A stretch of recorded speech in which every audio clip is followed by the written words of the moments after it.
আমাদেরকে মৃত্যু নিয়ে, আমাদেরকে গুলি করা নিয়ে কেউ ভয় দেখাবেন না। আমরা পৃথিবীতে পা রেখেছি শাহাদাতের তামান্না নিয়ে।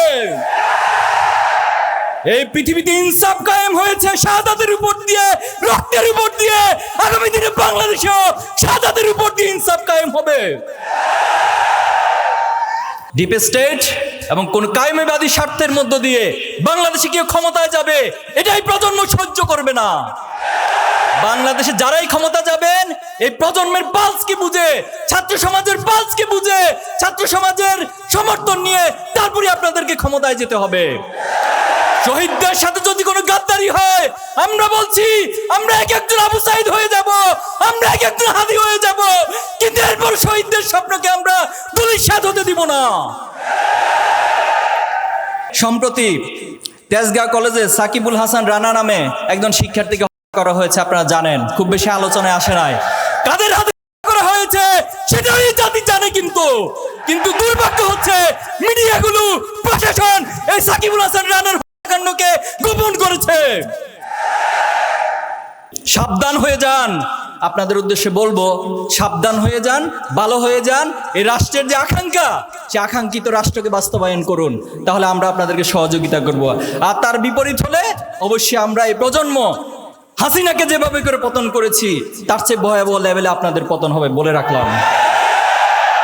সম্মানিত ভাইয়েরা, আমরা সরকারের প্রতি উদাত্ত আহ্বান জানাবো যে জুলাই এবং আগস্টের বিপ্লবের মধ্য দিয়ে আপনাদেরকে সরকারে বসানো হয়েছে।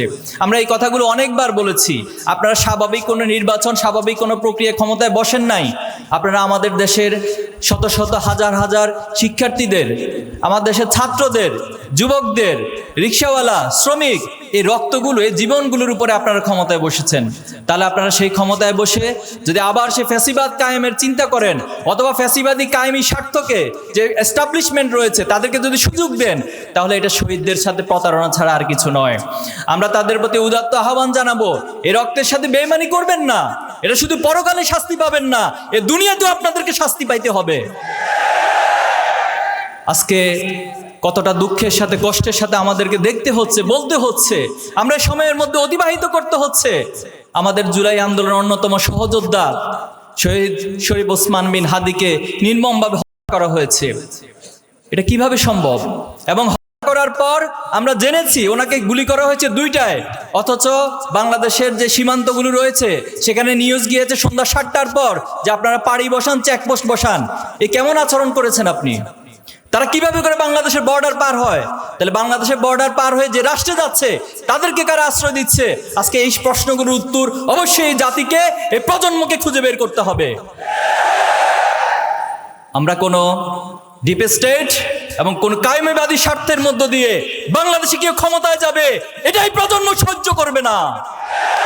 বাংলাদেশে যারাই ক্ষমতা যাবেন, এই প্রজন্মের পালসকে বুঝে, ছাত্র সমাজের পালসকে বুঝে, ছাত্র সমাজের সমর্থন নিয়ে তারপরে আপনাদেরকে ক্ষমতায় যেতে হবে।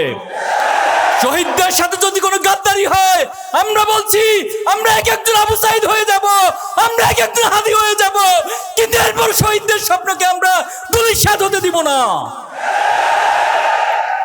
আমরা স্পষ্ট ভাষায় বলবো, অতি সত্বর শহীদ হাদি ভাইয়ের খুনিদেরকে গ্রেপ্তার করতে হবে। বাংলাদেশের সম্প্রতি তেজগাঁও কলেজে সাকিবুল হাসান রানা নামে একজন শিক্ষার্থীকে হত্যা করা হয়েছে, আপনারা জানেন, খুব বেশি আলোচনায় আসে নাই। কাদের হাতে করা হয়েছে সেটাই জাতি জানে, কিন্তু দুর্ভাগ্য হচ্ছে মিডিয়াগুলো, প্রশাসন এই সাকিবুল হাসান রানার হত্যাকাণ্ডকে গোপন করেছে। এই রাষ্ট্রের জন্য আমরা জীবন দেই নাই, এই রাষ্ট্রের জন্য আমার শহীদ ভাইরা জীবন দেয় নাই। সাবধান হয়ে যান, আপনাদের উদ্দেশ্যে বলবো, সাবধান হয়ে যান, ভালো হয়ে যান। এই রাষ্ট্রের যে আকাঙ্ক্ষা, সে আকাঙ্ক্ষিত রাষ্ট্রকে বাস্তবায়ন করুন, তাহলে আমরা আপনাদেরকে সহযোগিতা করব। আর তার বিপরীত হলে অবশ্যই আমরা এই প্রজন্ম হাসিনাকে যেভাবে করে পতন করেছি, তার চেয়ে ভয়াবহ লেভেলে আপনাদের পতন হবে বলে রাখলাম। সংগ্রামী উপস্থিতি, আমাদেরকে শাহাদাতের নিয়ে, আমাদেরকে মৃত্যু নিয়ে, আমাদেরকে গুলি করা নিয়ে কেউ ভয় দেখাবেন না। আমরা পৃথিবীতে পা রেখেছি শাহাদাতের তামান্না নিয়ে।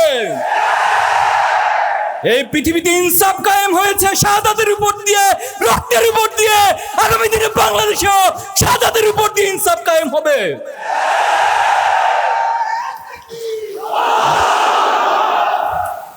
এই জমিনের প্রতি ইঞ্চি মাটি আমাদের শহীদের রক্তে কেনা। সংগ্রামী ভাইয়েরা, আজকে আমি স্লোগান দিতে চাই, আপনারা স্লোগান দিবেন আমার সাথে। আমি জুলাইকে স্মরণ করে স্লোগান দিব, আমি ফ্যাসিবাদকে স্মরণ করে স্লোগানগুলো দিব, আমি আর হাদি ভাইয়েরকে স্মরণ করে স্লোগান দিব, বাংলাদেশে আগামী দিন ইনসাফকে স্মরণ করে স্লোগান দিব। নারায়ে তাকবীর, নারায়ে তাকবীর। ইসলামী ছাত্র শিবির জিন্দাবাদ, জিন্দাবাদ। কোটা না মেধা, কোটা না মেধা। দিল্লি না ঢাকা, দিল্লি না ঢাকা। গোলামি না আজাদি, গোলামি না আজাদি।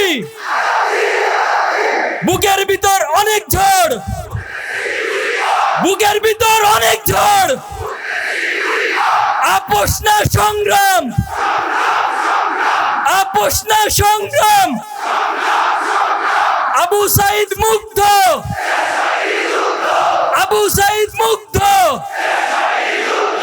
আমার ভাইয়ের রক্ত, আমার ভাইয়ের রক্ত, হাদি ভাইয়ের রক্ত, শহীদদের রক্ত। আমরা সবাই হাদি হব, যুগে যুগে লড়ে যাব। আমরা সবাই হাদি হব। We want justice, we want justice।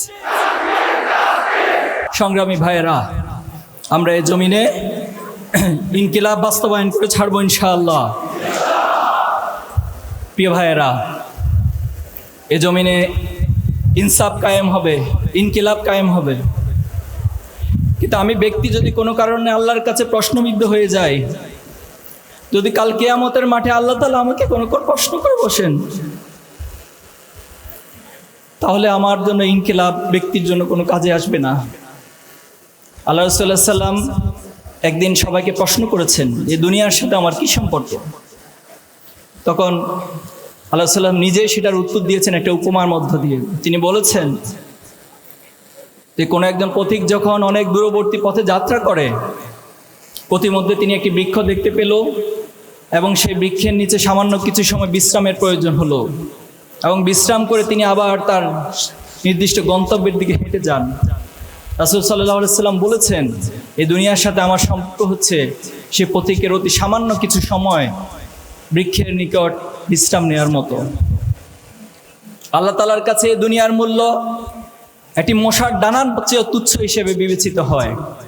আল্লাহ সাল্লাল্লাহু হাদিসে বলেছেন যে কোনো একজন ব্যক্তি যদি সমুদ্রের মধ্যে তার আঙ্গুলকে চুবিয়ে দেয়, চুবানোর পর যখন সে আঙ্গুল উত্তোলন করে, আঙ্গুলের মাথায় যে সামান্য পানি থাকে, আখিরাতের তুলনায় দুনিয়াটা হচ্ছে ততটাই নগণ্য। সংগ্রামী ভাইয়েরা আমার, আমরা আমাদের এই সকল প্রচেষ্টার মধ্য দিয়ে আল্লাহর কাছে একটা জিনিসে চাই, আল্লাহ যেন আমাদেরকে জান্নাতে শামিল করে নেন। আল্লাহ যেন আমাদের সকল কর্ম প্রচেষ্টাগুলোকে তার সন্তুষ্টির মাধ্যম হিসেবে কবুল করে নেন। বিগত সময়ে ইসলামী ছাত্র শিবির যে পথ মাড়ি দিয়ে এসেছে, 2025-এ যতটুকু অর্জন হয়েছে, আগামী বছর আপনাদের সকলের প্রচেষ্টার মধ্য দিয়ে আল্লাহ তাআলা আমাদেরকে আরো অনেক অনেক বেশি অর্জনের সম্মুখীন করবে ইনশাআল্লাহ। আল্লাহ আমাদেরকে আরো অনেক অনেক অর্জনের দিকে, সফলতার দিকে ধাবিত করবেন ইনশাআল্লাহ। নাসরুম মিনাল্লাহি ওয়া ফাতহুন করিব। সর্বশেষ আল্লাহ তাআলার কাছে একটাই ফরিয়াদ, আমাদের সব কিছুর বিনিময়ে আমাদের রব যেন আমাদের উপর সন্তুষ্ট হয়ে যায়। আমার রব যখন বলবে রাদিয়াল্লাহু আনহু ওয়া রাদু আনহুম, তখন আমার বান্দা হিসেবে, গোলাম হিসেবে আমার আর চাওয়া পাওয়ার কোনো কিছুই থাকবে না। আল্লাহ আমাদেরকে তার সন্তুষ্টির চিত্ত বান্দাদের কাতারে শামিল করে নিন। আল্লাহ তাআলা আমাদের সবাইকে তার জান্নাতে একসাথে করে শামিল করে নিন। আপনাদের সবাইকে অনেক অনেক ধন্যবাদ।